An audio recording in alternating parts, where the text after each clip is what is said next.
in German. Yeah. And I've forcibly sort of done that to some of our participants anyway with the yeah. I was too lazy in HTML to go through and get all the accents correct on everybody's. I see. So I apologize to those of you on the call at the moment who I've erased your umlauts and things like that. Oh, and it's 2:30, so actually it's time for us to get started. Max, are you ready? I am ready. Okay, so our first talk in this session will be by Max Zahoransky von Worlik, speaking about the Alexander polynomial for knots in the three torus. Yeah, so welcome everyone. I'd like to thank the organizers for giving me the chance to speak and for making this workshop happen. Yeah, my topic will be, as you see, the Alexander polynomial for knots in the three torus. And in the first half, I'll talk about knots in the three torus and how we can think of them. And then I'll introduce the Alexander polynomial. And hopefully in the end, we'll see how these two come together. But first, we'll take a bit of a step back and I'll define what I call a periodic knotting, which is just a smooth one-dimensional submanifold of R3, which is invariant under a non-trivial group of translations. So it's like a knot in R3, but we have this translational invariance so that it's actually some kind of periodic pattern. And we can also do this with oriented submanifolds to then get oriented periodic knottings. And some observations about this. If we have this group of translations, then we can quotient it out to get some quotient manifold, and our knotting projects to some quotient link in that quotient manifold. We say that the knotting is I-periodic if L has rank I. So I is either 1, 2, or 3. And the three-periodic case is the one that I'm particularly interested in, because in this case, we can think of the lattice as just the full integer lattice C3 in R3. And then if we quotient it out, we just get the three torus. And that's what I like to study. So I'll show you some pictures so you get a better sense of what this looks like. So one periodic knottings would be like just periodic in this one direction. And we get patterns that look like this. Two periodic cases, we have this chainmail structure, or the bottom one is a knitting pattern. And finally, the three periodic ones are a little bit more difficult to visualize, but this is an image of what a three periodic knotting could look like in space. And what we want to arrive at is some sort of diagram for periodic knotting, or alternatively a knot in the three torus. And I'll show you how we can get there now. First, if for links and knots in S3, we have equivalents where we have that two knots are equivalent if there's an ambient isotopy taking one to the other. And we have the same thing here.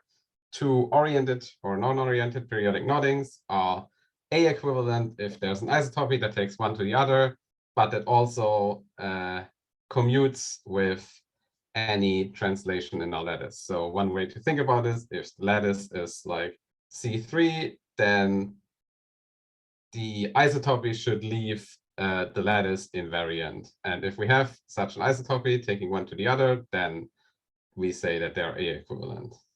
But we can generalize this notion for, in this case, for periodic knottings. Instead of looking at isotopies, we might just look at homeomorphisms that take one to the other, but that aren't necessarily realized by an isotopy that behaves nicely under this lattice. So it might just be an ambient homeomorphism that commutes with our translations. And this, if this is the case, I say that they are H equivalent. And we might think of this as, so if the lattice is realized as the integer lattice in R3, then this homeomorphism will map the interpolative bijectively to itself, but it will not necessarily leave it invariant.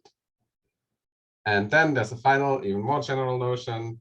I say they're commensurable if it doesn't quite commute.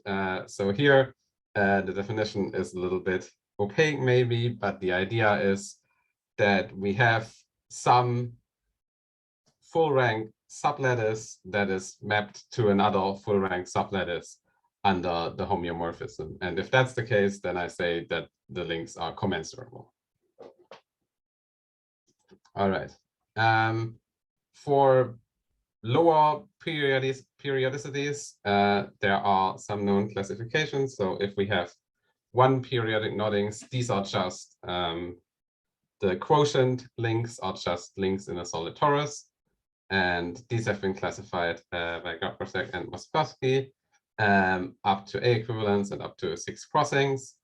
We have generalized this a little so that it also works up to H equivalents and any number of components in the quotient link. And for 2 periodic noddings, there is a similar classification. And I'm interested in a 3 periodic analogon. So I want to algorithmically produce a knot table of these structures, or at least the simple structures. And in order to make this work, I need diagrams for the objects that I'm interested in. So I'll now show you how we can get diagrams. So here I think of the 3 torus as the cube with faces identified, and then I'll knot or link somehow sits inside this cube, and I'll project it to a sort of diagonal plane that intersects this cube in a hexagon. And this works rather nicely. So we get a diagram that is inscribed in this hexagon. We have to note here that in some way this hexagon is not sitting particularly nicely because this one face of the, I'm not sure if you can see my mouse, one edge of the hexagon is not identified with the other edge. So we have to add these little green bars that connect where the link enters the face to where it goes out on the other side. But we can do that, and then we get a nice diagram for each of these links. And for what follows, it will be important to keep track of, from the side we are projecting from, so where we sit, there are some edges of the hexagon that are visible. They are on the front faces of our cube, and some that are in the back. And these will play different roles when we talk about what moves are allowed. All right, and that's what I'll talk about next. So in the classical case of knots in S3, we have a set of moves, the Reidemeister moves. And since this is a talk about knot theory, there should be a slide that includes the Reidemeister moves. So here they are. We can, of course, also do this in our case locally. The spaces look the same, and we can make these moves to our diagram, and these will be A equivalence moves. Then there's another set of moves that relates to what happens if I push certain elements of my diagram across the cube. So here in the first picture, I'm moving a crossing over a face of the cube to the other side.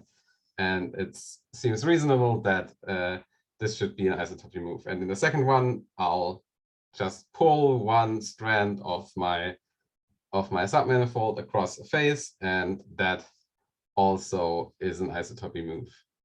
And then the last two are a little bit more complicated, as you can see, and these are what happens when you pull one of the strands of your knotting across an edge of the cube. And then what happens depends on whether the edge connects adjacent edges of the hexagon or not, and that's why you get these two different moves.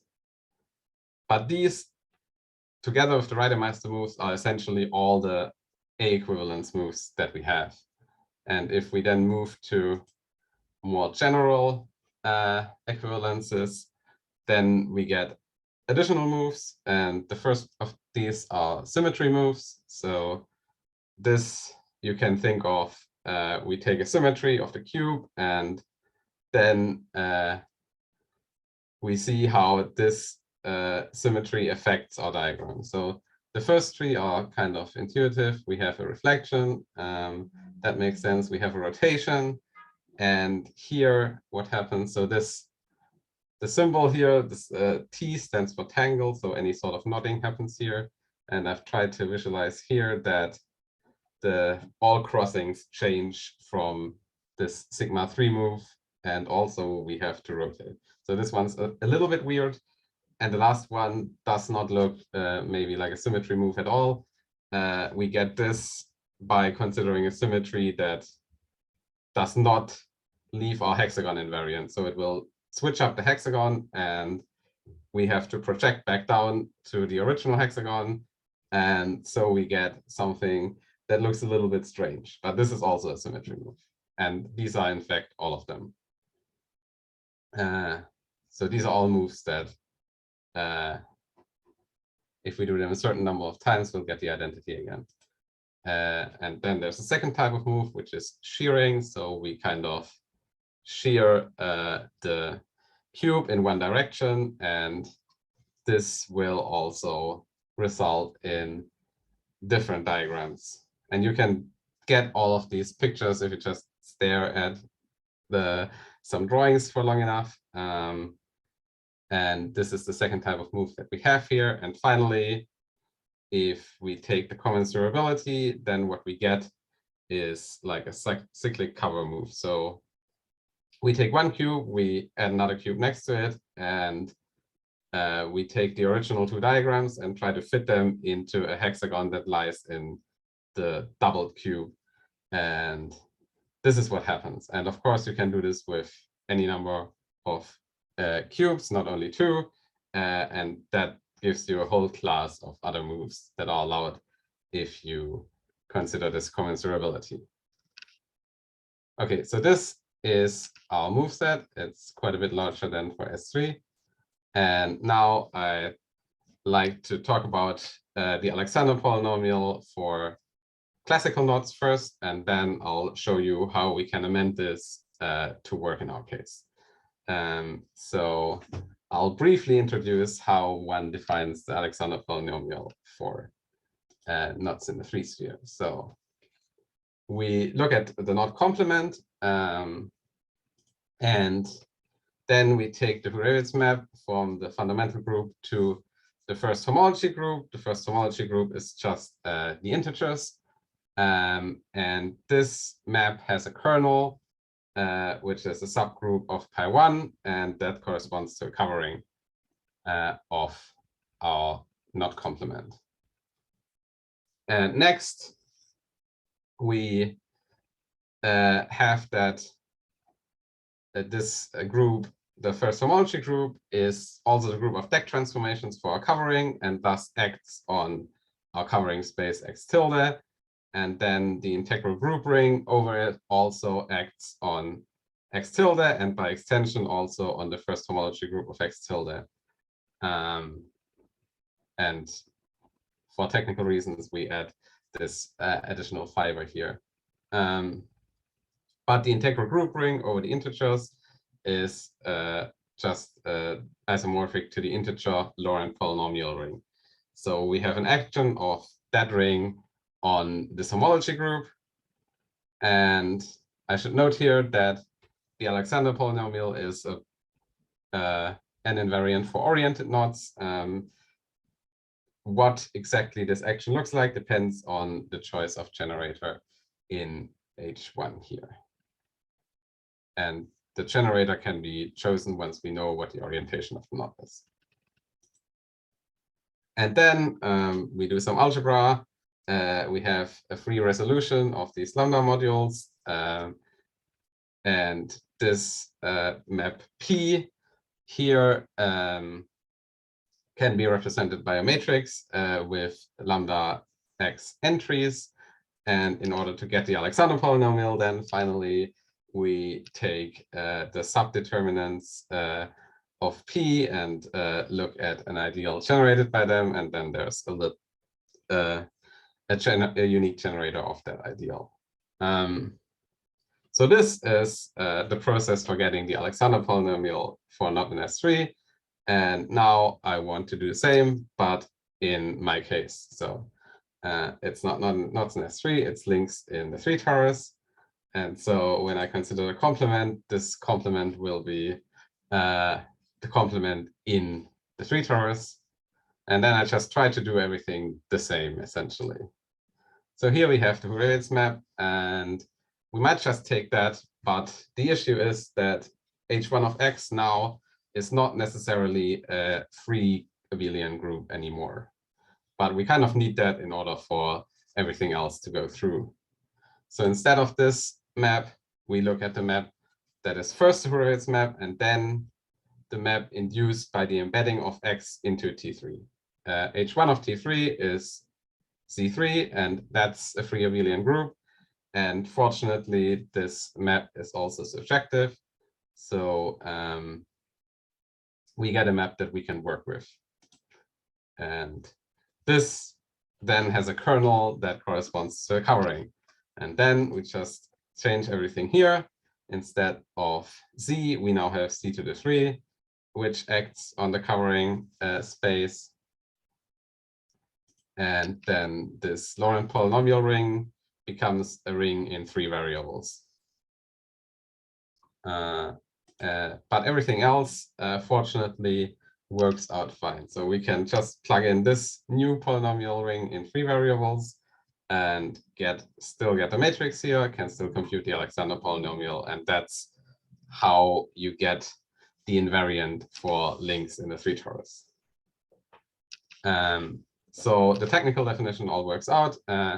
Then you have to verify that you can actually compute this invariant, or it will not be super useful.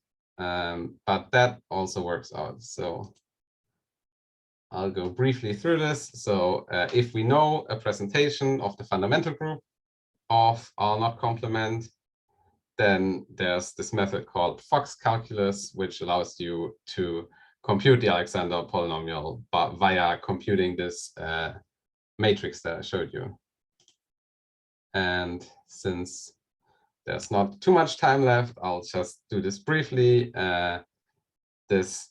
You define something called a Fox derivative that maps from the integral group ring over a free group to the free group, and is defined by rules that are kind of similar to derivative rules.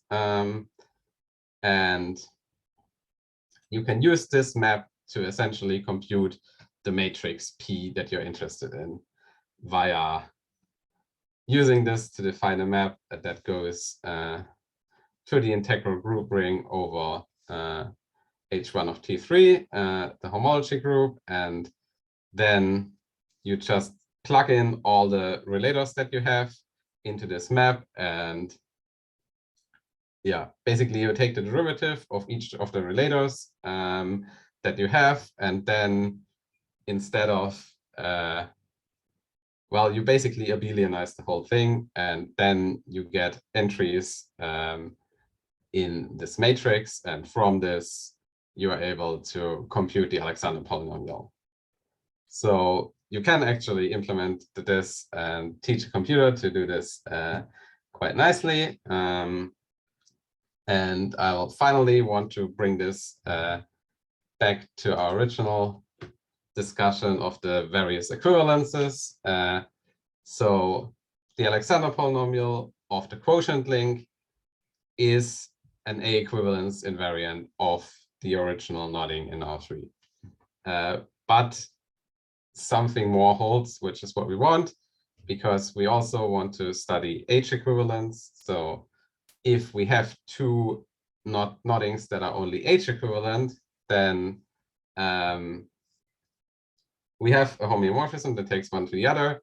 And this homeomorphism induces an isomorphism in homology. And we can then show that for the Alexander polynomials of the involved, this should be case, for the involved quotient links, it actually holds that we can compute the Alexander polynomial of 1 just from the other via this isomorphism, where you imagine x, y, z are the generators of H1 here, and you basically just, all you do is change the generators, and everything else about the polynomial stays the same. So if you have this, you can do a normalization process to get some normalized Alexander polynomial that is actually an H equivalent invariant. And then this can be used to classify these structures up to a H equivalence. And with that, I think I've arrived at the end of my talk. I forgot to put in a thank you slide, but I still thank you for your attention. Okay, any questions? Oh, let's thank Max first. Now, any questions?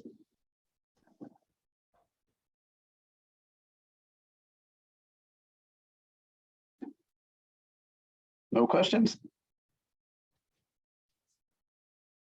Okay, well, if not, let's thank Max again. And the next talk will be in about